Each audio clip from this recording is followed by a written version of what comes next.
इस कार्यक्रम के पुण्यार्चक हैं सचिन जैन, शिखा जैन, सारांश जैन, सार्थक जैन, डाबरी एक्सटेंशन जनकपुरी, वैभव आकांक्षा, सिद्धि जैन गुरुग्राम, माया जैन, नीरज जैन, किरण जैन, पीयूष जैन, नवीन शहादरा दिल्ली, श्री धर्म सिंह जैन, शांति देवी जैन, विपिन जैन, संध्या जैन, पुत्र अभिषेक जैन, द्वारका दिल्ली निवासी।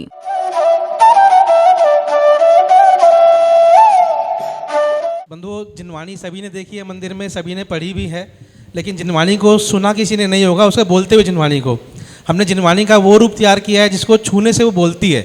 टेक्नोलॉजी के साथ उसमें एक ऑडियो डिवाइस साथ में देते हैं। जिनवाणी का नया रूप कलरफुल प्रिंटेड है बिल्कुल, और लग्जरी प्रिंटेड है, प्रीमियम गिफ्ट सेट है। उस किताब के साथ जो ऑडियो डिवाइस मिलता है, उसमें जैसी किताब में हम जहाँ भी टच करते हैं, उस किताब को वहाँ से पढ़ना शुरू कर देता है। चाहे वो श्लोक हो, चाहे वो दोहा हो, चाहे पूजा हो, चाहे भक्तामर स्तोत्र हो, और चाहे कोई तस्वीर क्यों ना हो, तस्वीर को टच करने पर भी उसमें उसके भाव या उसमें कोई भजन या उसमें कोई तीर्थ परिचय, बच्चों के लिए ज्ञान की बातें। और जो हमारे आज के मॉडर्न बच्चे हैं जिन्हें संस्कृत पढ़नी नहीं आती या हिंदी पढ़नी नहीं आती, उनके लिए हमने इसमें पूरी जिनवाणी का जो रूप है उसको साथ में इंग्लिश में टाइप कराया है, ट्रांसक्रिप्ट कराया है। लेकिन कोई भी बड़ा काम होता है तो आशा निराशा होती है। हमने इनसे ही कहा था कि आप सूर्य की सेवा कर रहे हो, कचने वाले भगवान का आशीर्वाद, गुरुदेव का आशीर्वाद है तो सारा काम संपन्न होगा। और आज आप देख रहे हैं कि पूरे भारत में क्या पूरे विश्व में उस जिनवाणी की चर्चा है, और बहुत सुंदर तरीके से जिनवाणी को बनाया गया है, सारा काम संपन्न किया है। तो अब ऑनलाइन आदि देखकर सारा काम संपन्न करते हैं।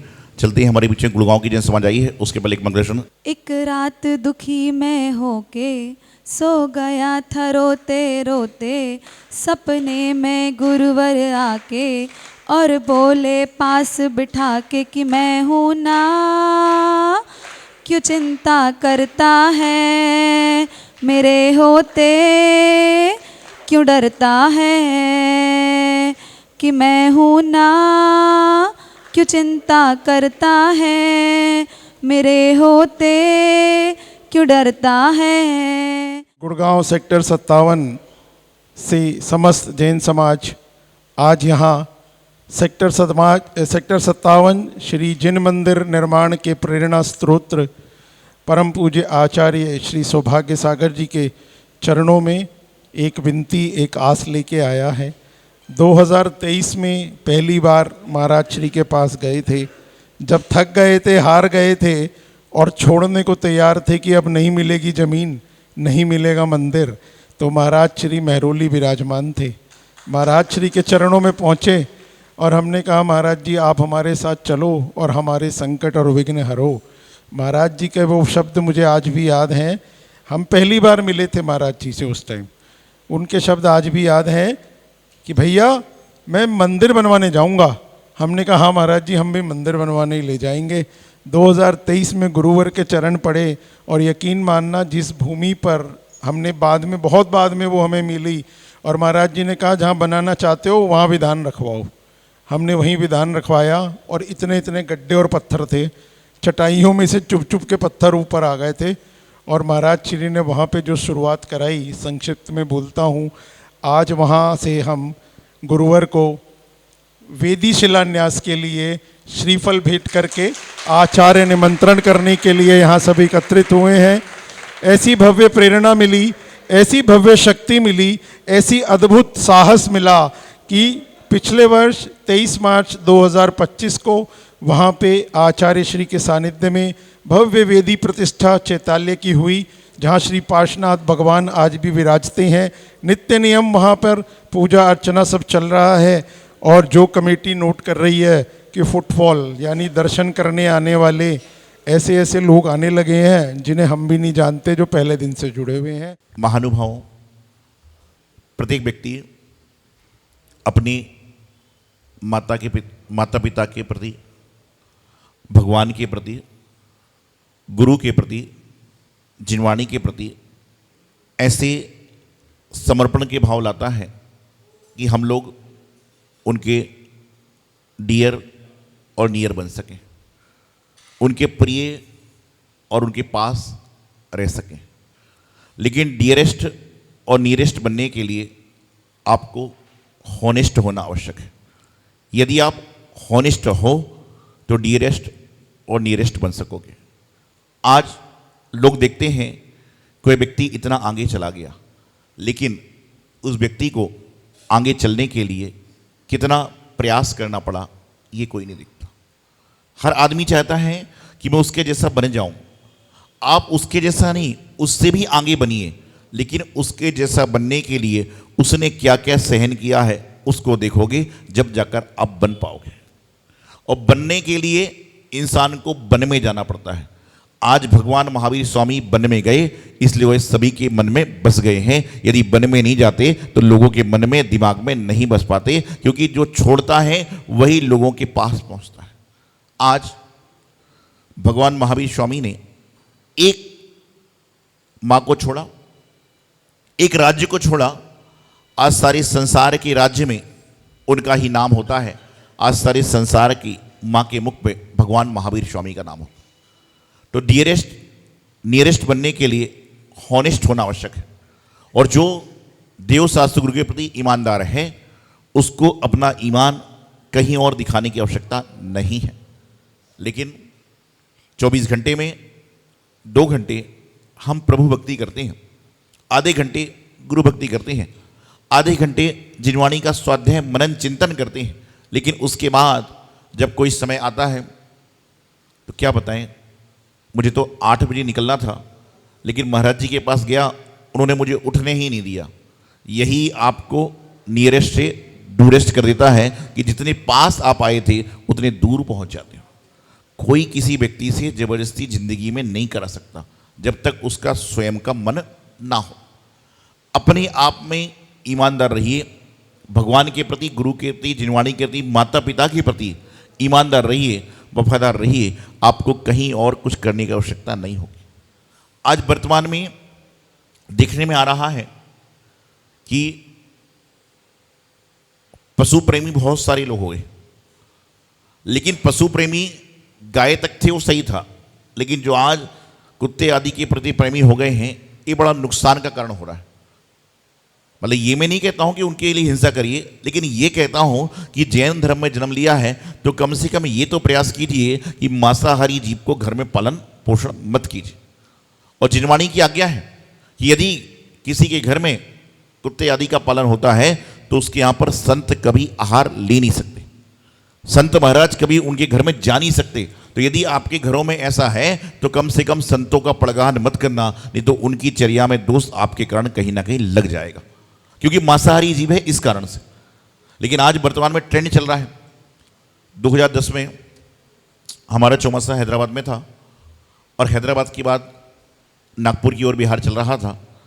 तो उस समय जब बिहार चल रहा था तो रास्ते में जब लोग चलते हैं तो आस पड़ोस में जो लोग होते हैं, जैन हो चाहे अजैन हो, सभी दर्शन के भाव से महाराज जी का रुक जाते हैं। तो मैं जब बिहार कर रहा था तो एक 15-16 साल का बालक, उसकी गोद में एक 2 साल का 2.5 साल का बच्चा था। उसने मुझे देखा तो उसने मुझे, जो 16-17 साल का बालक था, उसने मुझे नमस्कार का अभिनंदन किया।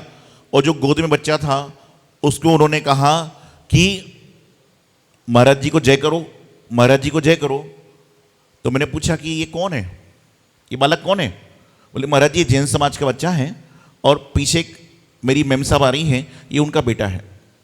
मैंने आशीर्वाद दिया, ठीक है। हम और आगे बढ़ गए तो मैंने देखा सामने से एक महिला आ रही थी, उसकी गोद में एक सफ़ेद कलर का कुत्ते का बच्चा था। तो उस महिला ने मुझे नमस्कार किया, नमोस्तु महाराज कहा। तो मैं समझ गया कि जैनी होगी। मैंने कहा आप कौन हैं? बोले मैं ये हूँ। और मैंने कहा ये कौन है? सामने वाले बच्चे से मैंने पूछा था पहले, थोड़ी देर पहले, कि ये कौन है? तो उन्होंने बताया था पीछे एक मैम साहब आ रही हैं, ये उनका पप्पू है। क्या कहा था? पीछे एक मैम साहब आ रही है, उनका पप्पू है। और मैंने उस महिला से पूछा कि आपकी गोद में कौन है? तो उसने कहा ये मेरी पप्पी है। क्या कहा? महिला ने कहा गोद में जो है, तो कुत्ते की जो बच्ची थी उसको कह रही कि मेरी पप्पी है, और इंसान का बच्चे को लेकर नौकर घुमाने जा रहा है, वह उसका पप्पू है। तो जिसको आप गोद में लेकर चलोगे वही अंत समय में आपके साथ में आने वाला है। तो अंत समय में चाहिए कि माता पिता के समीप बालक बालिका हो, तो बालक बालिका को प्रेम करो, वह वफादारी निभाएंगे। और जानवरों को प्रेम करोगे तो जानवर ही साथ में आने वाला है, और कोई दूसरा आपके साथ में अंत समय में नहीं आएगा। आज यही चल रहा है। फिर बाद में रोते रोते हमारे पास में आते, महाराज जी 2 बेटे हैं, 2 बहुएं हैं, ये हैं, वो कुछ नहीं कर रहे। करेंगे क्या? जब वो करने की उम्र में थे, जब तुमने उनको, आज हो क्या रहा है?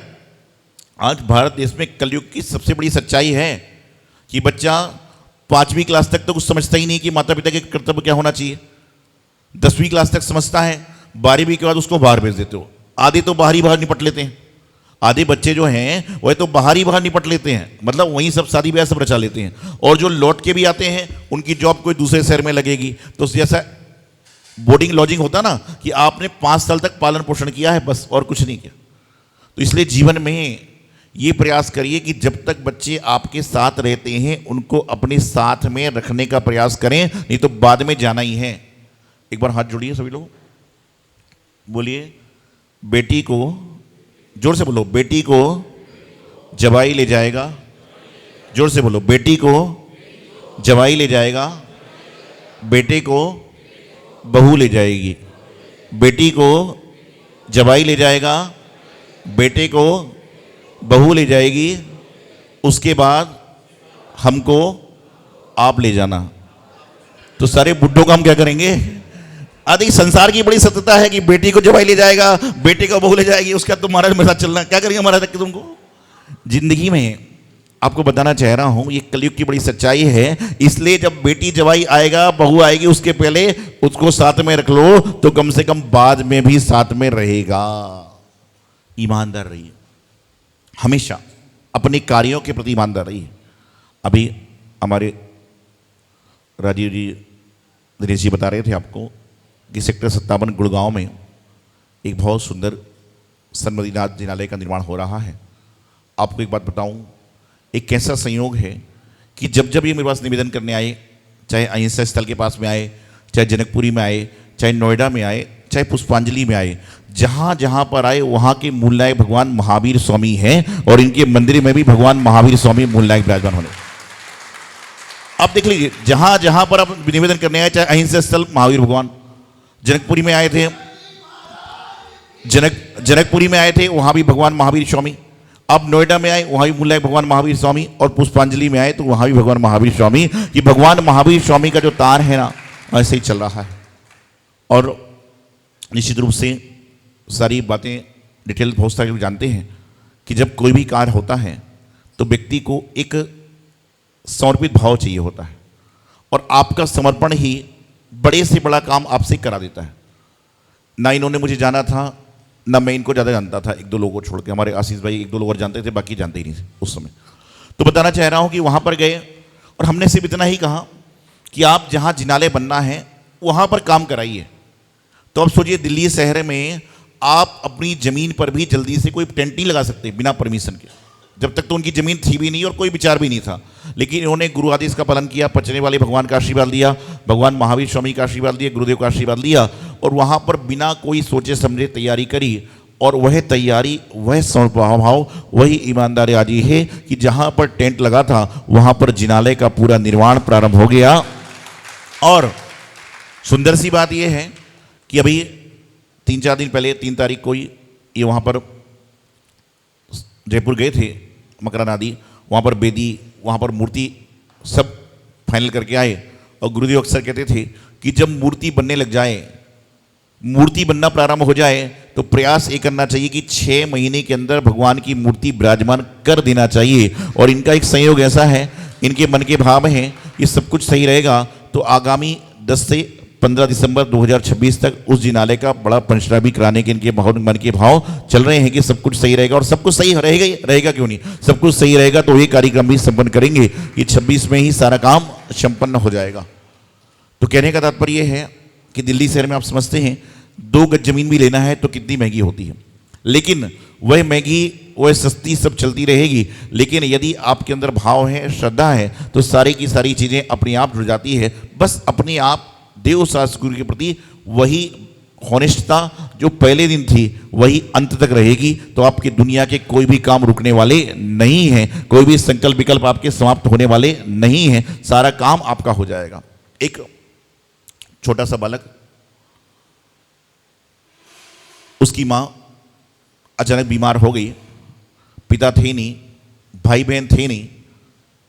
डॉक्टर ने कहा कि दवाई लेकर आओ, दवाई खिलाओ, इंजेक्शन लगाओ तो माँ बच सकती है। और दवाई कोई 100 रुपए की थी, कोई बहुत बड़ी बात नहीं थी, बहुत पुरानी बात।